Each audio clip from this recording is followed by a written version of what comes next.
जय हिंद सैनिक भाइयों, एक बार फिर से स्वागत है आप सभी का, आपके अपने YouTube चैनल पर। साथियों, आप देख रहे हैं सैनिक सुविधा YouTube चैनल। अगर आप भी सैनिक या पूर्व सैनिक हैं तो आज का वीडियो आप सभी के लिए बहुत ज़्यादा महत्वपूर्ण होने वाला है। तो सैनिक भाइयों, आज की वीडियो में क्या मुद्दे रहेंगे? OROP एरियर की इंस्टॉलमेंट के बारे में जानकारी, इक्वल MSP के बारे में जानकारी, और इसके अलावा हमारे रक्षा मंत्री जी ने हमारे वेटरन्स को एक बहुत बड़ा सम्मान दिया है। बहुत बड़ी खबर निकल कर आ रही है हमारे वेटरन्स के लिए, उसके बारे में विस्तार से चर्चा दूंगा। इसके अलावा पूर्व सैनिकों से संबंधित अन्य मुद्दों पर चर्चा होगी। तो सैनिक भाइयों, अगर आप चैनल पर नए हैं, आपने चैनल को अब तक सब्सक्राइब नहीं किया है तो चैनल को सब्सक्राइब कर लें और उसका बेल आइकन ऑन कर दें, ताकि आने वाले वीडियो की महत्वपूर्ण जानकारी आप सभी को मिलती रहे और आप मेरे द्वारा दी गई जानकारी का भरपूर फ़ायदा उठाते रहें। तो सैनिक भाइयों, इससे पहले मैं वीडियो में आगे बढ़ूं, आप लोगों से अनुरोध करना चाहूँगा, वीडियो को अंत तक देखें, वीडियो को बीच में स्किप न करें। अगर आप वीडियो को स्किप कर देते हैं, आप बहुत ही महत्वपूर्ण जानकारी से वंचित रह जाते हैं, क्योंकि साथियों आप वीडियो को अच्छी तरह से नहीं समझ पाते हैं। तो चलिए साथियों, वीडियो शुरू करते हैं विस्तार से। तो सबसे पहले लेते हैं OROP के एरियर से संबंधित खबर और शुरू करते हैं अपने इस व्यूवर्स के कमेंट के साथ में। तो ये हमारे व्यूवर्स ने कमेंट करा है, मेरी अभी तक 1 किस्त भी नहीं आई ? मैं 31 दिसंबर 2008 में रिटायर आया हूँ। तो सर, मैं आपको बताना चाहता हूँ, अगर आपकी अभी तक एक भी किस्त नहीं आई है, आप दिसंबर 2008 में रिटायर आए हैं, तो इसके पीछे क्या कारण रहा होगा? सर, पहले तो अगर आपको उससे कम पेंशन मिल रही थी और उसमें आपकी पेंशन बढ़ी है तो आपका एरियर बनता है। तो इसके लिए आप CPG ग्राम में कंप्लेंट करें या हमें बताएं, आप अपनी पूरी डिटेल के साथ में जानकारी दें। आपने कितनी क्वालिफाइंग सर्विस की है, आप किस रैंक से आए हैं और आपका कितना बेसिक पे आ रहा है, तो हम आपको चेक करके बता देंगे आपका कितना एरियर बनता है या नहीं बनता है, और अपना PPO भी हमें भेज सकते हैं। मैं नीचे टेलीग्राम का लिंक अपनी इसमें वीडियो में दे दूँगा, आप टेलीग्राम पे अपना PPO मुझे भेज सकते हैं और मैं उसके हिसाब से आपको बता दूंगा आपका कितना एरियर बन रहा है। और अगर आपका एरियर बन रहा है, उसको दिलाने के लिए भी आपका मैं CPG ग्राम पर कंप्लेंट डाला दूंगा। इस पर उसके द्वारा भी आप कंप्लेंट डाल सकते हैं।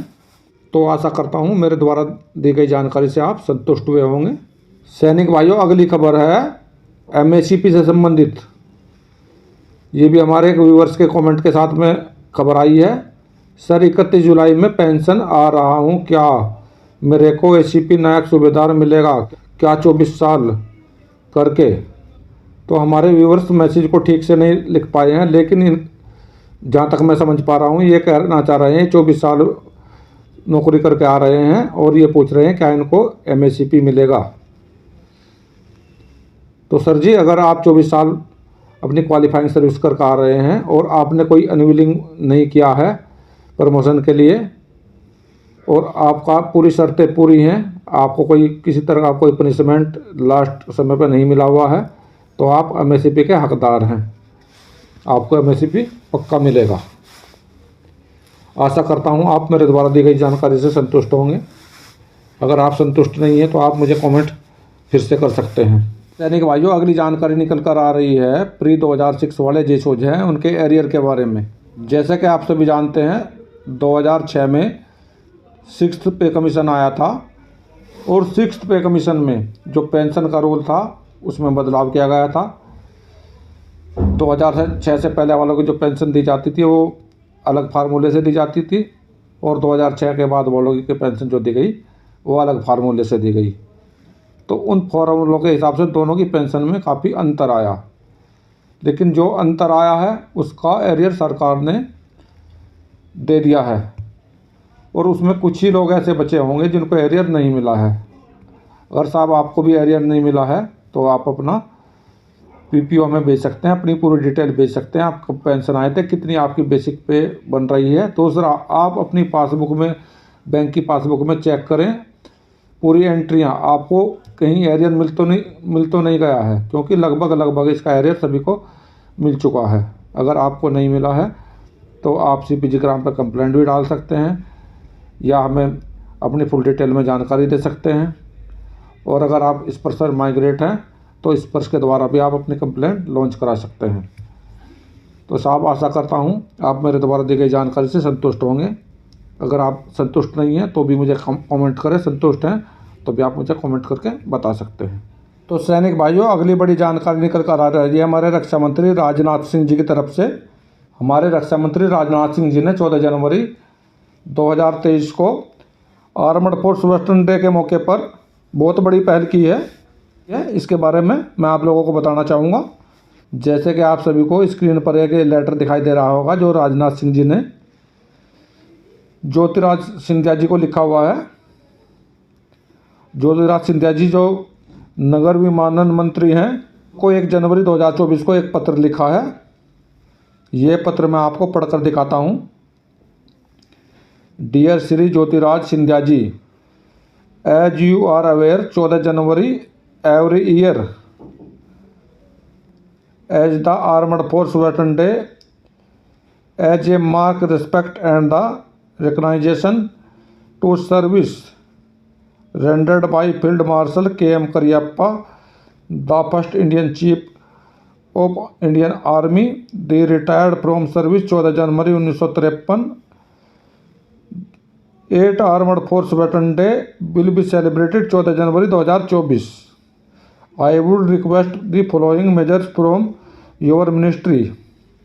Announcement and the airport and flights may be made to the announcement at the airport and flight may be made to commemorate Veterans Day 14 January 2024. Our airport authority my screen V4 veterans anthem video their published information channel. Airport authorities airlines may be requested for the providing due consideration to veterans. I hopeful dear whole-hearted the positive consideration few about request.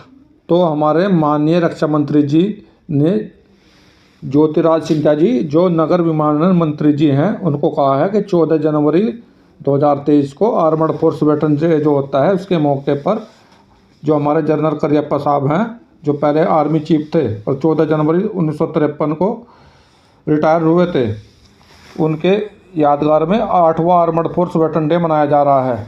और इसके लिए सभी airport पे जो भी screen होती है उसमें पूरा प्रोग्राम दिखाया जाना चाहिए और सभी फ्लाइट में इसके लिए नेशनल एंथम वेटरन्स डे का दिखाया जाना चाहिए। और रिक्वेस्ट की है जो भी स्क्रीन है जहाँ पे भी ये पूरा इसको प्रचार किया जाए, सभी चैनल पे इसको दिखाया जाए। तो ये हमारे रक्षा मंत्री जी की तरफ से बहुत बड़ी पहल है वेटरन्स के लिए, वेटरन डे के लिए और उनके सम्मान के लिए। तो सैनिक भाइयों, मैं रक्षा मंत्री जी की इस पहल के लिए उन्हें सैल्यूट करता हूं, उनका सम्मान करता हूं। तो साथियों, आज के वीडियो में यही थी मेरे द्वारा दी गई कुछ महत्वपूर्ण जानकारियां। मिलता हूं अगली वीडियो में इसी प्रकार के अन्य महत्वपूर्ण जानकारी के साथ में। अगर आप लोगों को मेरे द्वारा दी गई जानकारी अच्छी लग रही है तो वीडियो को लाइक करें, चैनल को सब्सक्राइब करें, साथियों में शेयर करें। वीडियो देखने के लिए धन्यवाद दोस्तों। जय हिंद, वंदे मातरम।